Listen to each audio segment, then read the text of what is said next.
Je m'installe. C'est pas le débarquement, mais presque. On est en Normandie, c'est normal. Parler de débarquement. Voilà. Bienvenue à chacun et à chacune.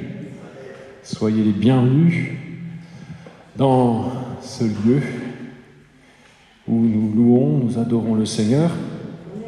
Et il fait tellement bien les choses, le Seigneur, c'est que il a déjà introduit grandement ce dont on va parler ce matin, que ce soit à travers l'introduction des chants, votre louange, votre adoration, c'est merveilleux.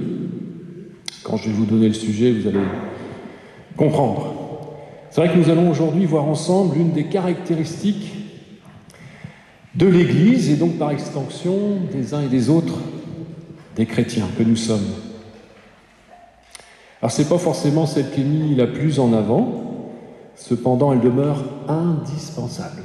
Indispensable pour que l'Église rayonne et par conséquent remplisse sa mission. Alors l'ennemi de toujours, lui, va s'évertue bien entendu à détruire cette qualité essentielle de l'Église, car bien entendu, cette qualité, elle nuit à ses plans. Alors il nous faut, mes frères et sœurs, qu'on soit vraiment pleinement conscients ce matin de son importance et donc d'œuvrer pour son maintien. Ça doit être un combat de chaque instant mené avec l'aide de notre Seigneur. Alors, de quoi je veux parler ? Eh bien, je veux parler de l'unité. Voilà, vous n'avez peut-être pas fait attention, mais plusieurs fois le mot a été échanté et proclamé dans l'adoration, la louange, l'unité. Alors c'est vrai qu'on va parcourir les Écritures pour voir quel est son regard sur ce thème par rapport à l'Église, par rapport aux chrétiens, et on va aussi réfléchir eh bien, aux expressions concrètes de cette unité. L'unité de l'Église, l'unité dans l'Église.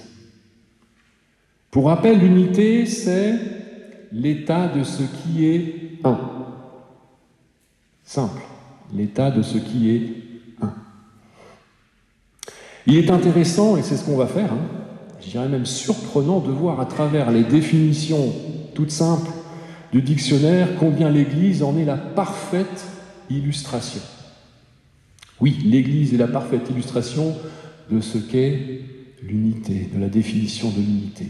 Alors l'une des définitions, donc la principale, je vous l'ai donnée, mais il y en a des complémentaires. Et la première de ces définitions complémentaires de l'unité, écoutez bien, je vais parler doucement, je vais même le répéter, caractère de ce qui est considéré comme formant un tout, dont les diverses parties concourent à constituer un ensemble indivisible. Alors je le répète parce qu'effectivement, ça peut être, on prend le temps de peser chaque mot. Caractère de ce qui est considéré comme formant un tout, dont les diverses parties concourent à constituer un ensemble indivisible.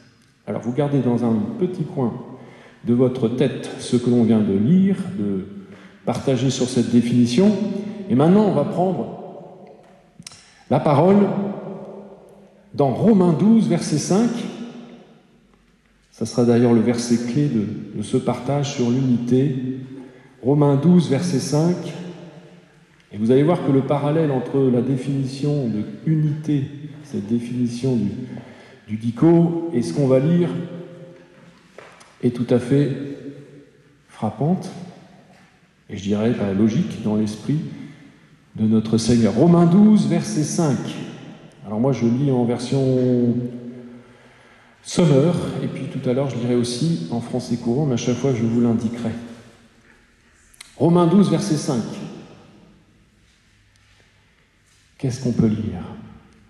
Eh bien, on peut lire ceci. De même, alors que nous sommes nombreux, nous formons ensemble un seul corps, par notre union avec le Christ, et nous sommes tous, et chacun pour sa part, membres les uns des autres.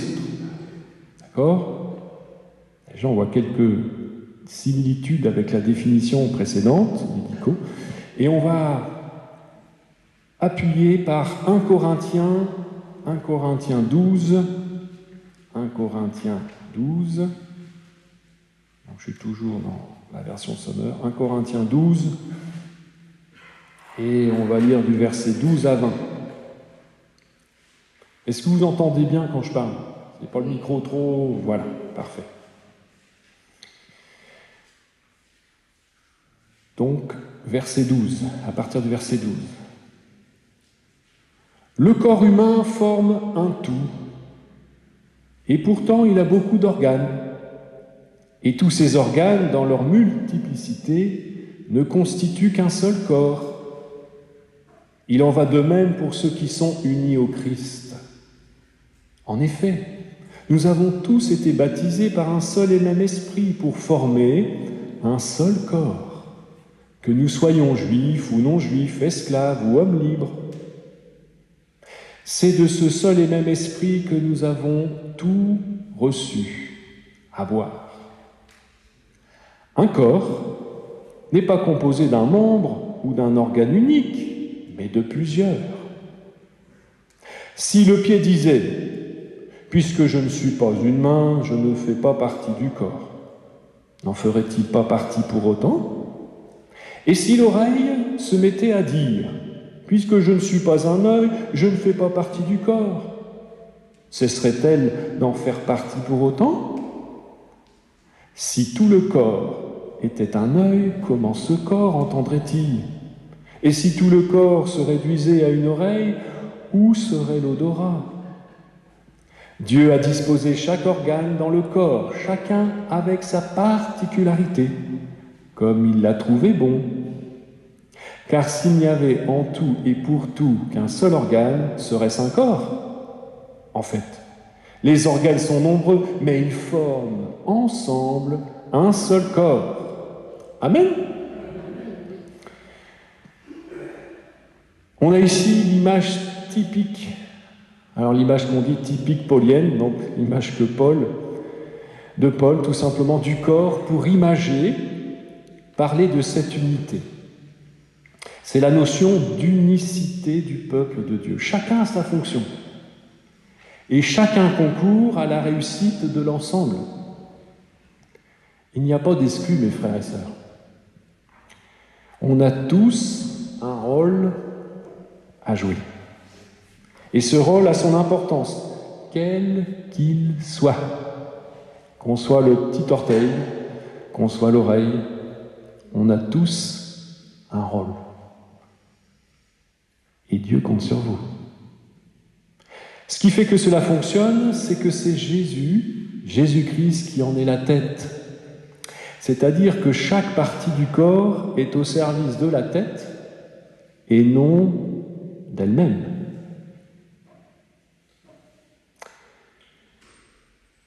Autre définition d'unité, caractère de ce qui est commun à plusieurs, qui est identique pour plusieurs personnes. Là, on est dans la notion de la communion. On va lire Éphésiens 4, à partir du verset 2, et on va aller jusqu'au verset 5. Alors, je ne sais pas, il y a une personne qui a hésité à rentrer, peut-être qu'on peut aller voir.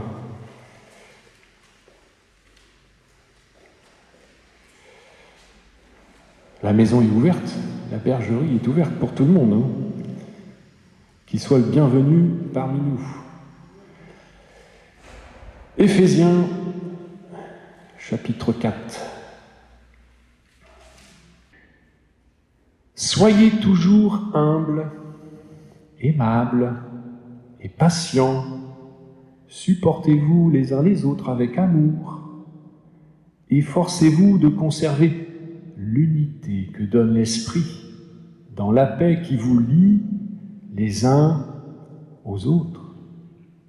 Il y a un seul corps et un seul esprit. De même, Dieu vous a appelés à une seule espérance lorsqu'il vous a fait venir à lui. Il y a un seul Seigneur, une seule foi, un seul baptême, un seul Dieu et Père de tous, qui règne sur tous, qui agit par tous et qui est en tous.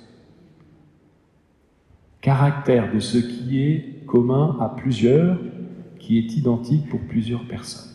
Donc cette unité, on vient de lire, a pour base le fait que chacun des membres que nous sommes, nous avons le même esprit, la même foi, la même espérance dans le même Dieu. Amen. Et cette communion a pour genèse, si je peux me permettre ce rappel, eh bien tout d'abord l'œuvre du Christ. Tous, on est passés par cette conversion qui nous unit au Christ. Lisons dans Éphésiens 2, vous voyez, on n'a pas besoin de beaucoup bouger de page, pardon. Éphésiens 2 au verset 22. Et unis au Christ, vous avez été intégrés ensemble à cette construction pour former une demeure où Dieu habite par l'Esprit. Oui, cette communion a pour genèse l'œuvre du Christ. Notre baptême aussi. Tous, on est passés par les eaux du baptême.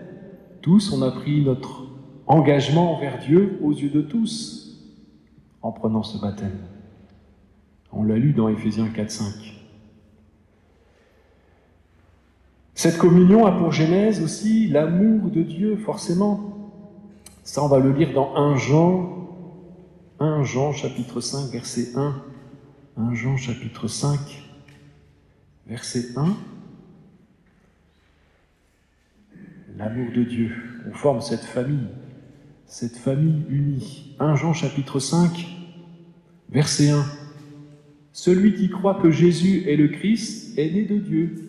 Et celui qui aime le Père, qui fait naître à la vie, aime aussi les enfants nés de lui. Et oui, nous sommes le peuple de Dieu, à l'image d'une famille unie, dans laquelle on entre par la foi en Jésus-Christ. Et tous ceux qui aiment le Père sont frères et sœurs. Nous le sommes, frères et sœurs. Et logiquement, eh bien, on s'aime les uns les autres. On vit une vraie communion fraternelle. Autre point, concernant la genèse de cette communion, eh bien, on l'a lu aussi dans Éphésiens 4, verset 3, c'est le Saint-Esprit. Et là, c'est indéniable. Hein. Cette unité, elle est rendue possible que par le Saint-Esprit qui agit en chacun de nous. Mais cela ne nous dédouane pas, les uns les autres, d'agir favorablement pour maintenir cette communion, cette unité. On l'a lu dans Éphésiens 4, verset 3. Et qu'est-ce qu'on a lu dans Éphésiens 4, verset 3 ? Efforcez-vous de conserver. C'est bien dit, hein ? Efforcez-vous. L'unité est donnée par l'Esprit à nous d'œuvrer, mais pour conserver cette unité, et pour ça il faut qu'on laisse l'amour de Dieu œuvrer. Il n'y a que cet amour qui peut nous aider à être dans cette humilité, cette amabilité, cette patience pour accepter nos différences. Ce n'est que de cette façon que la communion, l'unicité pourra être et grandir au milieu de nous. Et la tâche est rude, hein, mes frères et sœurs. On va lire ce que dit Paul dans Philippiens 2, versets 1 à 5. Et oui, le vieil homme est toujours là. Hein. Voici ce que dit l'apôtre Paul dans Philippiens 2, versets 1 à 5.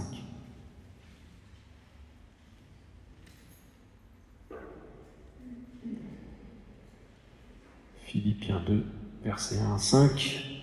N'avez-vous pas trouvé dans le Christ un réconfort, dans l'amour un encouragement, par l'Esprit une communion entre vous?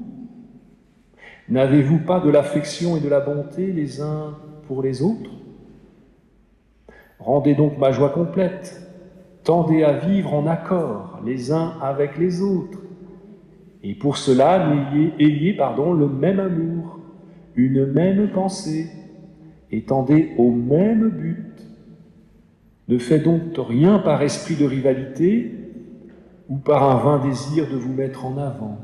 Au contraire, par humilité, considérez les autres comme plus importants que vous-même.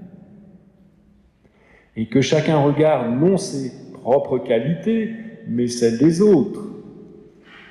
Tendez à vivre ainsi entre vous, car c'est ce qui convient quand on est unis à Jésus-Christ. On a notre part, mes frères et sœurs. L'Église est un véritable miracle. Je ne sais pas si on en est toujours conscient. L'Église, elle transcende, c'est-à-dire qu'elle dépasse toutes les barrières qui peuvent exister. C'est le plus beau témoignage de l'œuvre de l'amour de Dieu. Il faut qu'on en soit conscient. Lisons Colossiens chapitre 3. Et là, je vais lire dans la version français courant. Colossiens chapitre 3, versets 11 à 14. Colossiens chapitre 3.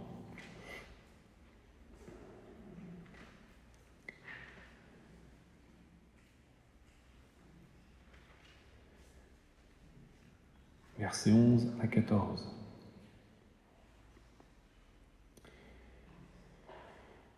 Il n'importe donc plus que l'on soit non-juif ou juif, circoncis ou incirconcis, non-civilisé, primitif, esclave ou homme libre. Ce qui compte, c'est le Christ qui est tout et en tous. Vous faites partie du peuple de Dieu. Dieu vous a choisi et il vous aime. C'est pourquoi vous devez vous revêtir d'affectueuse bonté, de bienveillance, d'humilité, de douceur et de patience. Supportez-vous les uns les autres. Et si l'un de vous a raison de se plaindre d'un autre, pardonnez-vous réciproquement, tout comme le Seigneur vous a pardonné. Et par-dessus tout, mettez l'amour, ce lien qui vous permettra d'être parfaitement unis. L'amour. Dans notre nouvelle humanité obtenue par le sacrifice de Jésus, il nous faut nous débarrasser, effectivement, et des mauvais comportements, mais aussi de toute barrière culturelle, sociale, ethnique qui peuvent nous diviser. Je dirais que bien plus qu'un cauchois, bien plus qu'un Français, avant tout, on est fils et filles de Dieu. Et par notre conversion, tout ce qui nous séparait a été balayé par l'amour de Dieu. Nous sommes plus qu'un avec Jésus-Christ.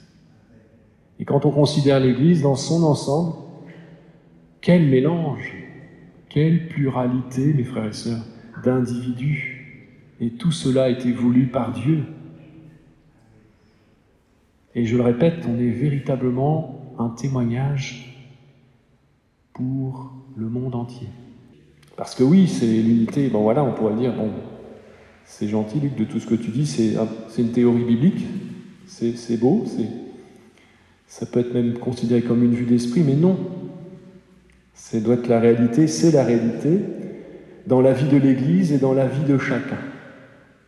Si on prend par exemple la scène, ce matin, on est dimanche, on a pour habitude de prendre la scène, un moment tout particulier de communion, d'unité, de célébration de notre Sauveur commun. Je ne sais pas si on le réalise non plus, que effectivement, eh bien, dans ce moment, nous sommes les uns les autres en communion et pleinement en communion avec notre Seigneur dans l'esprit, On va lire 1 Corinthiens 10 pour cette pensée. 1 Corinthiens 10, chapitre 10, donc 1 Corinthiens chapitre 10, versets 16 à 17. Et là, je suis toujours dans la version français courant. Le moment de Sainte Seine. Grand moment de communion.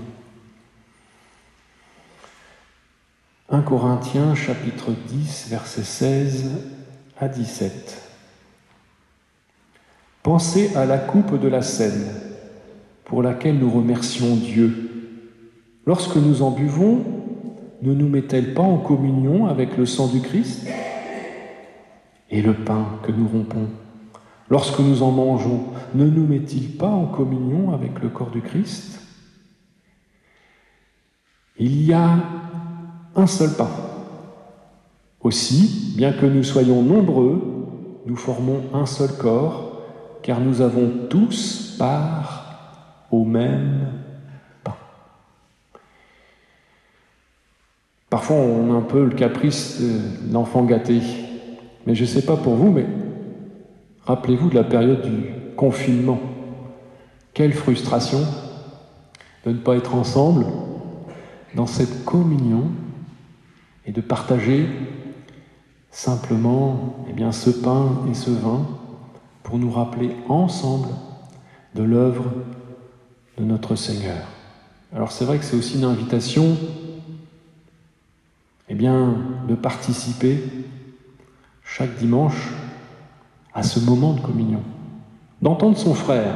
Je sais pas, je vais être très concret, mais je sais pas vous, mais moi d'entendre un frère et une sœur qu'on n'entend pas souvent louer le Seigneur, mais moi ça me réjouit. Pas vous? Je vous le dis, mon frère, ma sœur, si tu n'as pas l'habitude de louer le Seigneur, quand je t'entends, moi ça me fait plaisir. Alors j'imagine le Seigneur. Ouais, je te le dis, mon frère, ma sœur, moi je suis en communion avec toi. Quand je t'entends louer, je suis avec les anges, là. Ça me réjouit. Alors je t'invite à louer, si tu veux me faire plaisir et faire plaisir à ton frère, ta sœur. Loue le Seigneur le dimanche matin, davantage. Une expression concrète de l'unité dans la solidarité. C'est vrai que l'Église est un lieu de solidarité. Face aux besoins, quels qu'ils soient, on ne laisse personne sur le carreau. C'est ça l'unité, mes frères et sœurs. On va le lire dans Actes 4, verset 32. Donc là, je suis reparti dans la version Sommer. Actes 4. Acte 4. Acte 4. Verset 32. Et puis après, on lira Acte 2, verset 44. Alors, Acte 4, verset 32. Acte 4, verset 32. Tous ceux qui étaient devenus des croyants vivaient dans une parfaite unité de cœur et d'esprit. Personne ne se prétendait propriétaire de ses biens, mais ils partageaient tout ce qu'ils avaient. Et puis, allez, on tourne quelques pages en arrière. Acte 2, au verset 44. Acte 2, verset 44.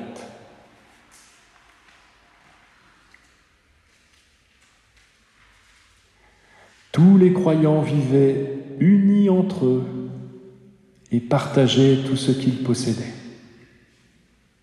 Amen. Soyons solidaires, mes frères et sœurs. On ne sait pas ce que l'avenir nous réserve. Dans d'autres lieux, à d'autres époques, ou même encore aujourd'hui, s'il n'y a pas cette solidarité dans certaines églises, certains meurent de faim. Alors oui, l'unité,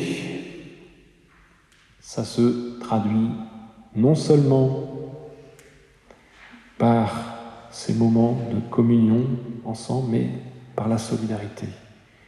Par l'affection. L'affection. 1 Thessaloniciens, et là je vais lire dans la version français courant, 1 Thessaloniciens, chapitre 2, verset 8. L'affection. 1 Thessaloniciens, chapitre 2, et le verset 8.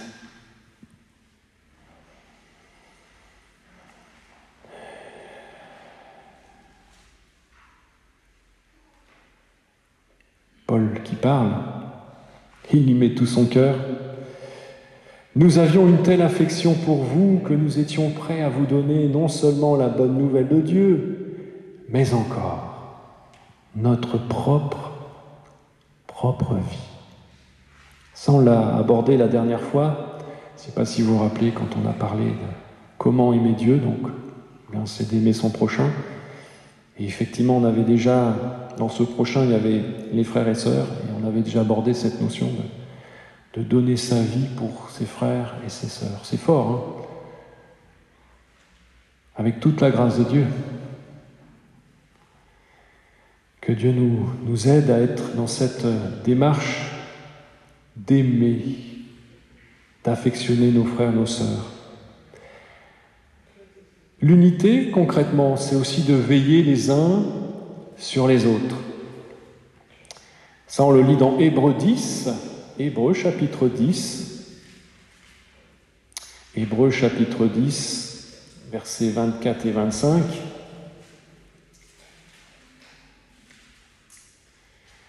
Veillons les uns sur les autres pour nous inciter à mieux aimer et à faire des actions bonnes. N'abandonnons pas nos assemblées comme certains ont pris l'habitude de le faire. Au contraire, encourageons-nous les uns les autres, et cela d'autant plus que vous voyez approcher le jour du Seigneur. On doit être attentifs les uns aux autres. Alors, j'ai pas dit intrusif, j'ai dit attentif. Je pense que chacun comprendra. La nuance, elle est importante. On se doit de soutenir nos frères, nos sœurs. Notre société qui se targue d'être une société connectée, et elle l'est, on n'a pas d'excuses. C'est vrai qu'il y a tout moyen pour prendre des nouvelles, pour en donner. Un petit SMS à celui ou celle qu'on sait qui traverse un moment difficile, pénible. Il ne faut pas grand-chose, mes frères et sœurs. Mais Dieu veut que cette unité, cette communion, eh bien, elle se traduise dans cette notion de veiller les uns pour les autres. Une course pour un ancien qui est alité, pas grand-chose. Mais on montre toute notre unité. L'unité implique l'action. C'est dans cette pratique de l'unité que l'on grandit, on l'a lu, c'est ça qui est merveilleux, qu'on se fortifie les uns les autres. C'est-à-dire que ce n'est pas un acte égoïste, mais quand on aide, on se fait du bien, mes frères et sœurs. Je pense que vous l'avez déjà vécu. Quand on veille les uns sur les autres, quand on va voir un malade, même parfois c'est le malade qui vous donne un coup d'énergie, on se dit « Oh, dis donc, quelle foi !» Je ne sais pas si ça vous est déjà arrivé. Vous allez visiter pour encourager et vous ressortez, c'est vous qui êtes encouragé finalement. Il y a eu un échange parce qu'il y a communion, il y a lien. L'expression de l'unité. Que dire encore de l'harmonie ? On va lire le psaume 133, tout au moins le verset 1, qu'on connaît très bien, les uns les autres. Le psaume 133. Allez, qui c'est qui veut lire le psaume 133, le verset 1 ? Bien haut, bien fort. Alors c'est vrai que c'est quelque chose qu'on lit souvent à l'introduction du culte ou du moment de louange, d'adoration. Un courageux ou une courageuse d'ailleurs.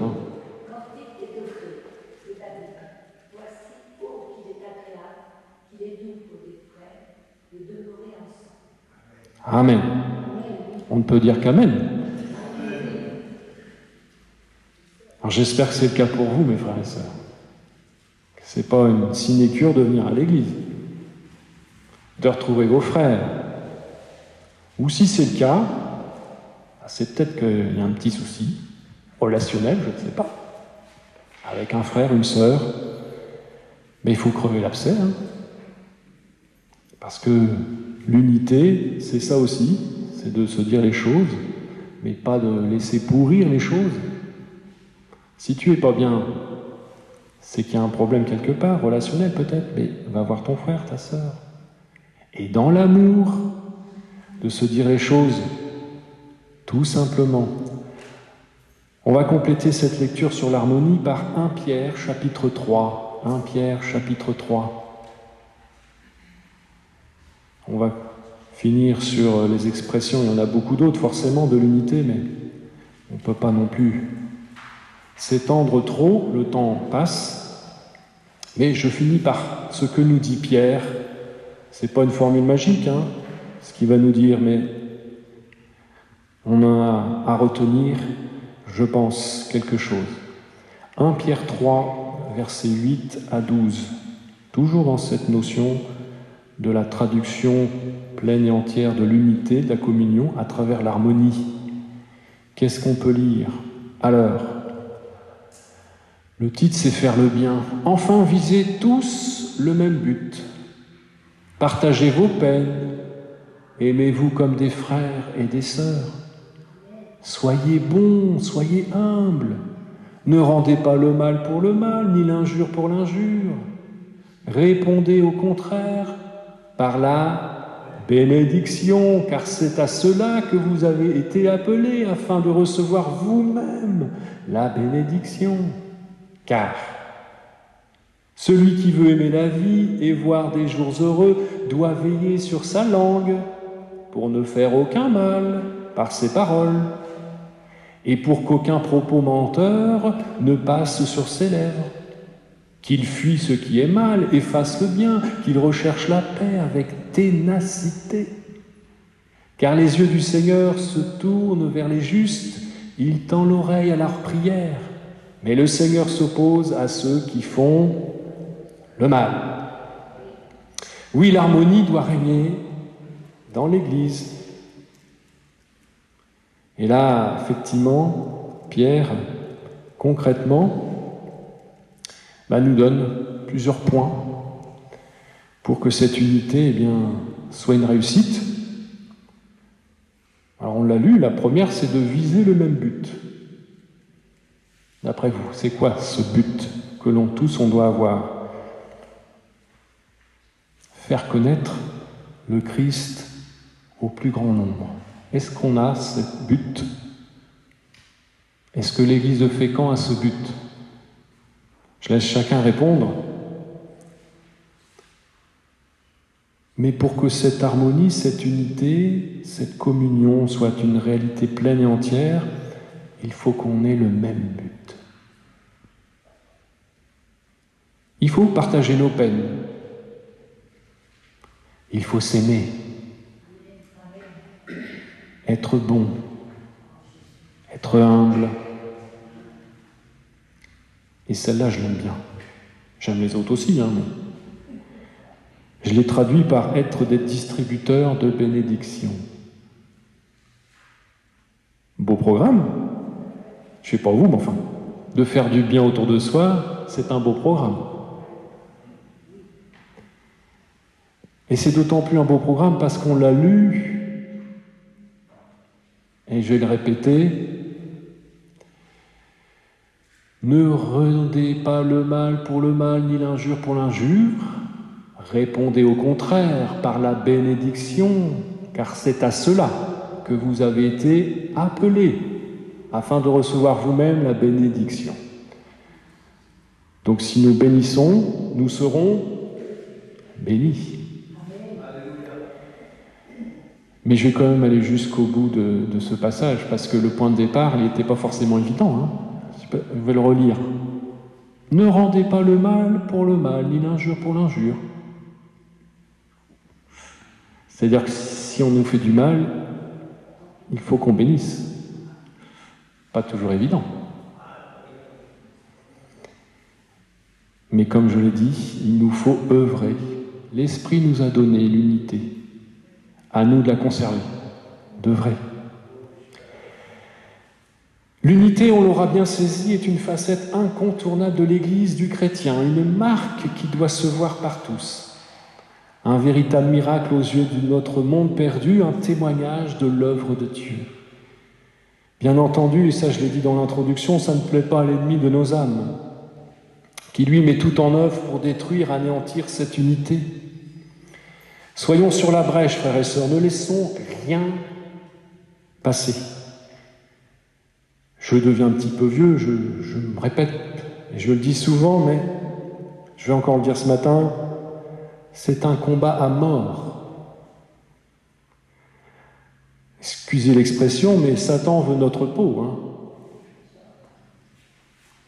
Et nous, si nous sommes faiblards, chancelants, et non assis avec la force que Dieu nous donne, l'unité, on va pas être ces ouvriers qui, à la tâche, excusez-moi, s'usent, mais dans le bon sens du terme, à ce que cette unité résiste, persiste, grandisse. Là où nous sommes, je ne sais pas vous, mais c'est toujours un déchirement quand on apprend que ça et là, l'Église se divise. Je ne sais pas vous, mais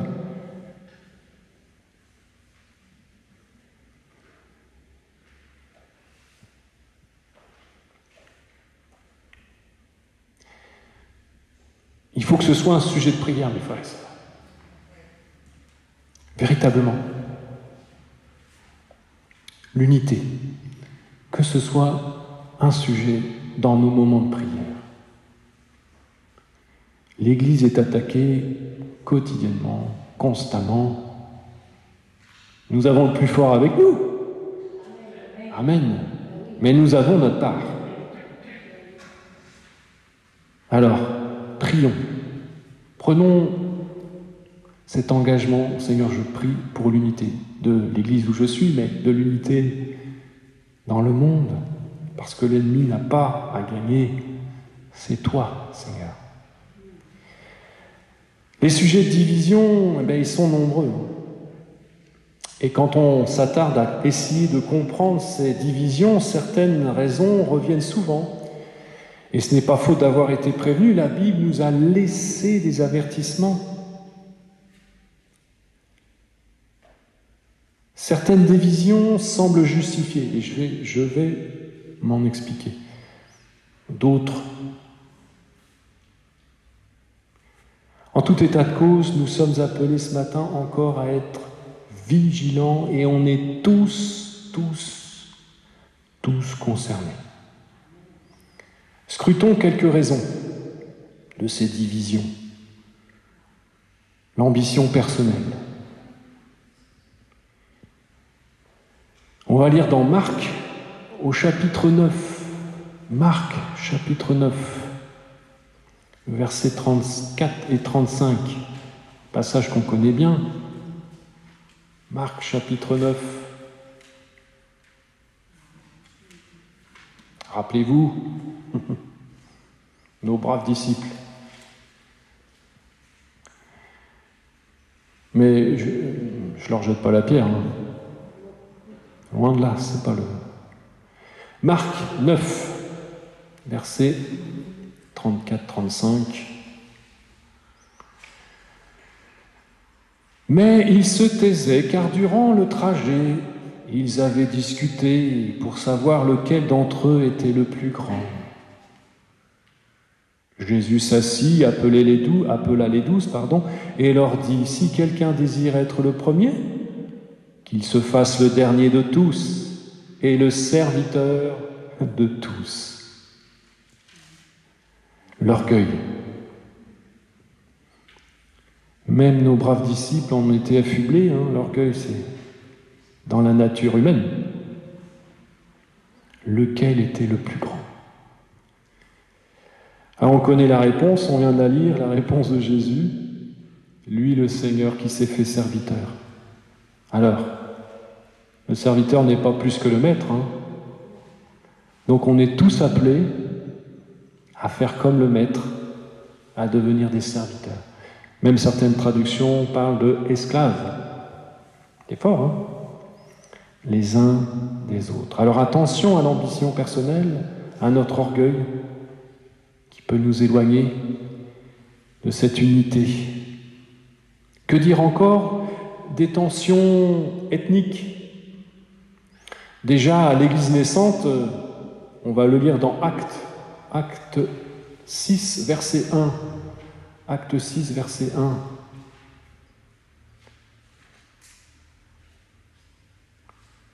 Acte 6, verset 1. À cette époque-là, comme le nombre des disciples ne cessait d'augmenter, des tensions surgirent entre les disciples juifs de culture grecque et ceux qui étaient nés en Palestine. Je vous laisserai lire la suite.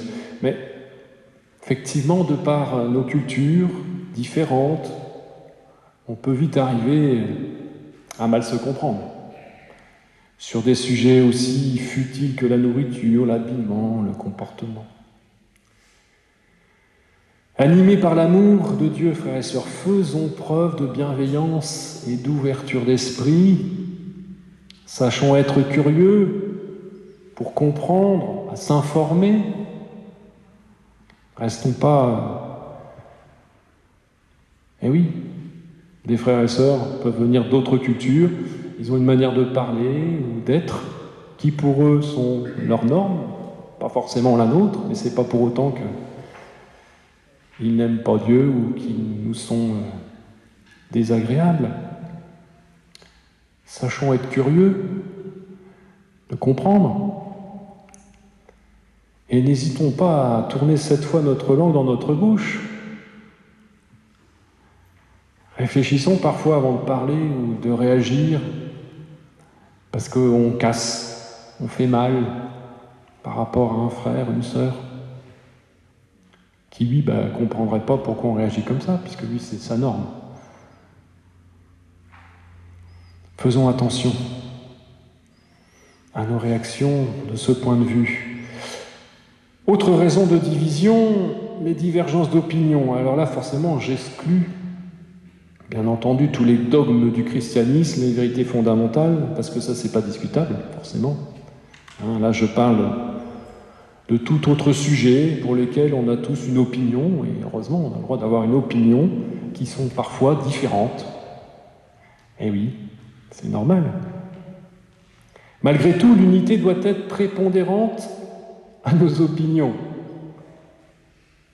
Je prends les extrêmes, que ce soit les opinions politiques ou footballistiques, pardon. C'est secondaire. C'est secondaire. Travaillons à l'unité. N'oublions jamais notre statut d'enfant de Dieu. On doit agir, penser dans l'intérêt de Dieu.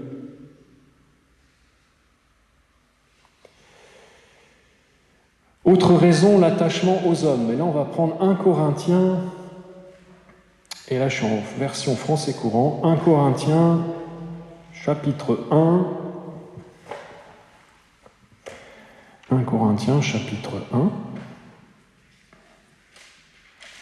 Ah, l'attachement aux hommes. Je vais employer un terme un peu fort, mais mon idole. Alors peut-être que, quand vous étiez pas converti, vous aviez des idoles. Souvent, quand on est jeune, on s'identifie. Ça fait partie du processus de la vie d'un homme, de toute façon. Et d'avoir des bons modèles, c'est très bien. D'avoir ses parents. Mais effectivement, on peut avoir des idoles dans le sport, dans la chanson, dans plein de choses. Mais je dirais que parfois, ça déborde aussi dans l'Église. 1 Corinthiens 1, versets 10 à 13.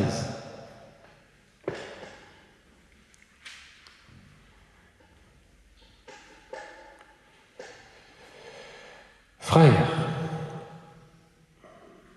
je vous en supplie, au nom de notre Seigneur Jésus-Christ, mettez-vous d'accord.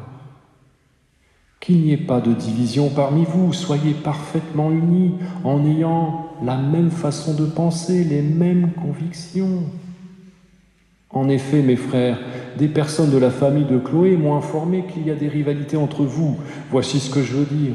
Parmi vous, l'un déclare « Moi j'appartiens à Paul », l'autre « Moi à Apollos », un autre encore « Moi à Pierre », et un autre « Et moi au Christ ». Pensez-vous qu'on puisse diviser le Christ ? Est-ce Paul qui est mort sur la croix pour vous ? Avez-vous été baptisé au nom de Paul ? Je vous laisserai lire la suite, mais effectivement, on peut s'attacher à tel ou tel homme parce que c'est un pasteur XXL, un homme charismatique. Mais non,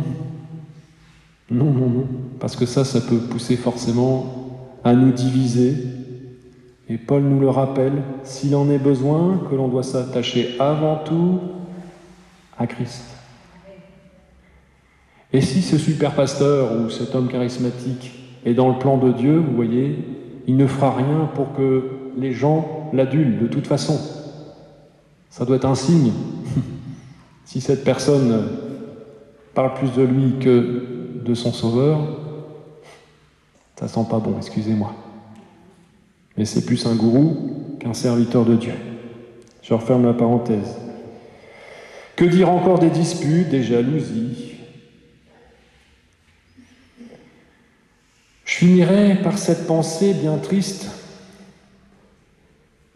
pour ce qui est de l'expression de la division, des exemples, des raisons.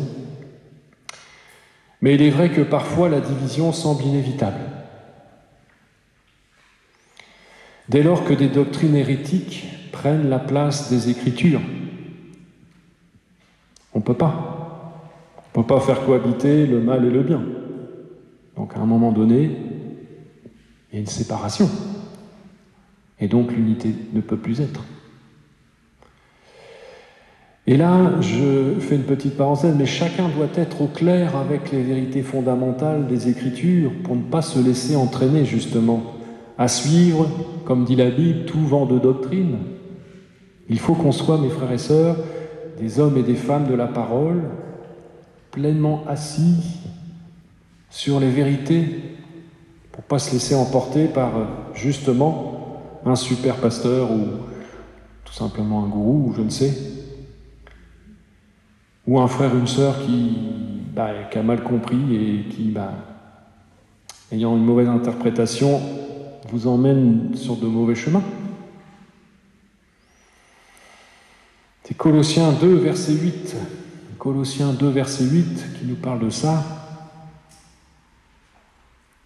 Et là, vous allez voir que Paul n'y va pas par quatre chemins. Mais voilà, c'est comme ça. Il faut être juste, droit, et le Seigneur ne peut pas y avoir le bien et le mal au même endroit, c'est pas possible. Prenez garde que personne ne vous séduise par les arguments trompeurs et vides de la sagesse humaine. Elles se fondent sur les traditions des hommes, les forces spirituelles du monde, et non sur le Christ. Et cette séparation est inévitable, forcément, tout comme quand un frère ou une sœur, malgré les avertissements que l'on a pu, avec amour, lui apporter, continue à s'enfoncer volontairement dans le péché. Eh bien, au bout d'un moment, l'unité, le lien, il n'y est plus. Alors, on peut continuer forcément à prier pour ses frères et ses sœurs. Ça, c'est notre rôle. Mais le lien, il sera coupé. Et là, on va faire une lecture dans 1 Corinthiens. Et c'est là où vous allez voir, effectivement, il y a séparation. 1 Corinthiens, chapitre 5, du verset 9 à 13, je lis dans la version français courant. 1 Corinthiens, chapitre 5, verset 9 à 13.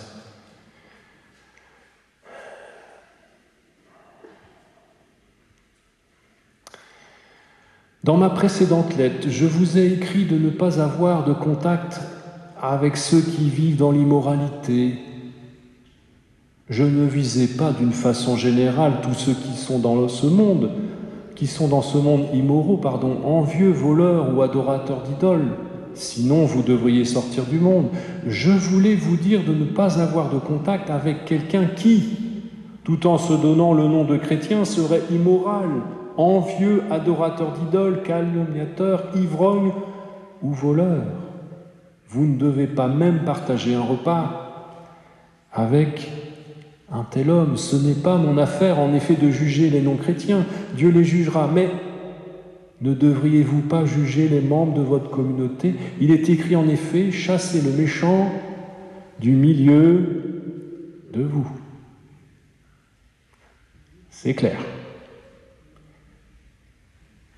Pour autant, je me répète, on doit continuer avec amour à prier pour eux, à intercéder pour leur salut, pour qu'ils puissent revenir sur leur chemin d'égarement, dans leur endurcissement, que Dieu puisse les toucher.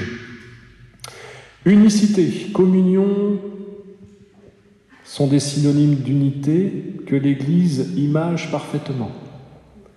Oui, nous sommes un témoignage vivant, frères et sœurs, de cette unité, unis par la même conversion, le même baptême, le même esprit, la même espérance, le même Dieu. Nous formons le même corps, l'Église. Il en va de notre responsabilité de conserver cette unité et de lutter contre toute division. L'Église doit être un havre de paix qui donne envie à ceux et celles qui sont victimes de la violence, de la haine, de la méchanceté, du rejet, de l'individualisme de ce monde. Alors soyons unis, restons unis et soyons des ouvriers de l'unité. Amen. Alors je vous invite à vous recueillir, on va, pour clôturer ce moment, prier ensemble, si vous voulez bien. Seigneur, nous sommes heureux de t'appartenir. Nous sommes heureux de faire partie de cette famille unie. Nous y sommes rentrés par l'œuvre du Christ.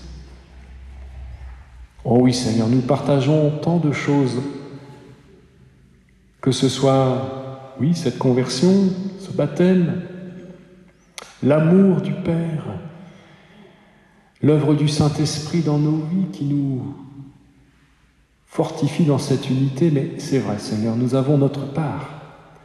Il nous revient d'œuvrer, Seigneur, pour conserver, mais pour faire aussi grandir cette unité, cette communion.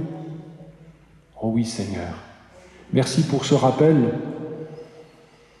C'est un rappel à la vigilance, Seigneur, pour ne pas être dans la division.